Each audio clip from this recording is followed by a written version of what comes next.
Shalom, saya akan membagikan kebenaran firman Tuhan yang terdapat dalam Matius pasal yang ke-7 ayat yang ke-13 sampai dengan ayat yang ke-14.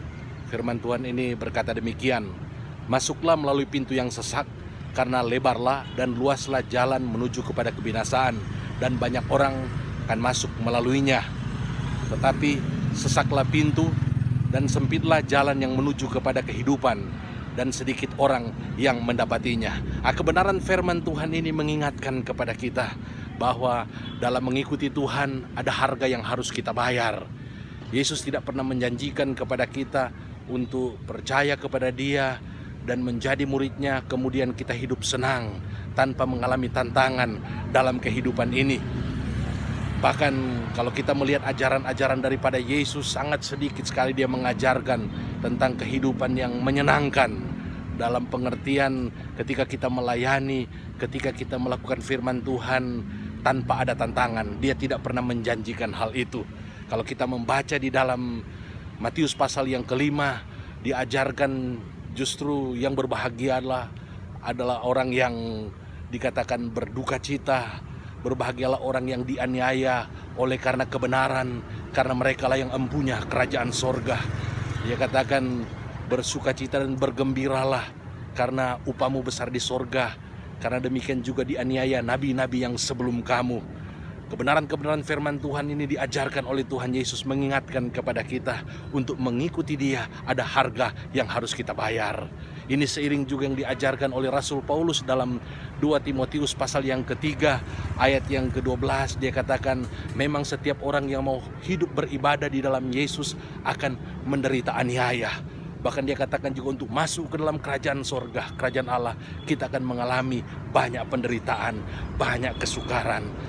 Dan saya percaya saudara juga yang mendengarkan kebenaran firman Tuhan ini sehati dengan saya, seia, sekata, sepikiran juga dengan Yesus, bahwa dalam mengikuti Tuhan memang kita harus membayar harga. Untuk itu, mari kita menjalani kehidupan ini, pelayanan yang Tuhan percayakan kepada kita, kita jalani dengan rasa syukur. Dan jangan sampai kita mengeluh oleh karena beratnya tantangan, oleh karena beratnya penderitaan yang kita hadapi dalam kehidupan ini. Karena Tuhan berjanji, Dia akan menyertai anak-anaknya yang setia sampai akhir hidup mereka, yang setia di dalam menjalankan kebenaran firman Tuhan sekalipun mereka harus menderita. Saya teringat bagaimana ketika Paulus pertama berjumpa dengan Tuhan Yesus. Kita tahu Paulus itu banyak menganiaya orang Kristen, hamba-hamba Tuhan sebelum dia mengenal Yesus. Dan ketika dia bertemu dengan Yesus dalam perjalanan menuju ke Damsyik, dan dia bertanya, siapakah engkau Tuhan? Dan dia berkata, aku Yesus yang kau aniaya. Artinya penderitaan dan penganiayaan yang kita alami oleh karena Injil, oleh karena kita mau hidup kudus, oleh karena kita mau taat akan firman Tuhan, oleh karena kita mau bersaksi, mau menjadi berkat bagi sesama, bahkan oleh karena kita mau bersikap sama seperti Kristus, bukan membenci musuh tapi mengasihi musuh, berdoa bagi mereka yang menganiaya kita. Maka kalau kita mengalami penderitaan oleh karena itu, berarti itu sama seperti Yesus sendiri yang mengalaminya. Kalau ada orang yang berbuat jahat kepada kita, maka itu sama seperti mereka lakukan kepada Tuhan Yesus Kristus. Untuk itu, saya mendorong kita semua yang mendengarkan renungan firman Tuhan ini, jangan pernah berhenti untuk mengikuti Tuhan. Jangan pernah berhenti untuk taat kepada firman Tuhan, melakukan firman Tuhan, walaupun kita harus menderita, walaupun kita harus dihina, harus diejek, dicaci maki, tetap melayani Tuhan, tetap melakukan perintah Tuhan. Karena dengan demikian kita sama seperti Kristus.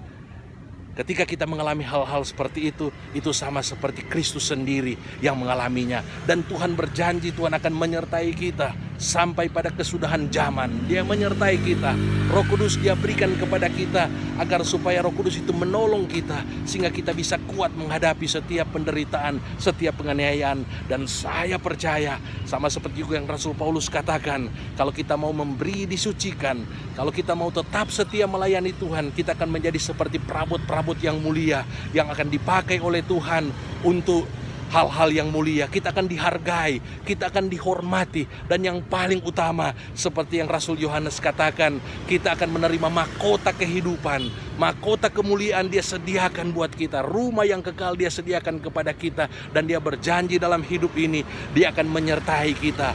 Tanda-tanda ini akan menyertai orang yang percaya. Orang yang percaya yang seperti apa? Yang mau menderita demi Yesus, yang rela dianiaya demi Injil, demi melakukan firman Tuhan. Kita akan mengusir setan demi namanya. Kita akan menumpangkan tangan atas orang yang sakit, dan orang yang sakit akan disembuhkan. Kita akan memberikan kesaksian, dan orang yang mendengarkannya akan diberkati. Tadi pagi saya menyaksikan bagaimana saya bertemu dengan seorang ibu yang sudah usia 75 tahun. Saya melihat ibu ini dan saya teringat akan mama saya. Tapi bedanya mama saya yang sudah meninggal sudah berada di sorga. Tapi apakah ibu ini dia telah mengenal Yesus? Dan kalau dia meninggal hari ini atau besok, dia pasti akan masuk bukan ke sorga. Untuk itu saya tergerak bersaksi memberitakan Injil kepadanya dengan penuh kasih, dan hatinya terbuka. Dia mau menerima Yesus sebagai juru selamat secara pribadi.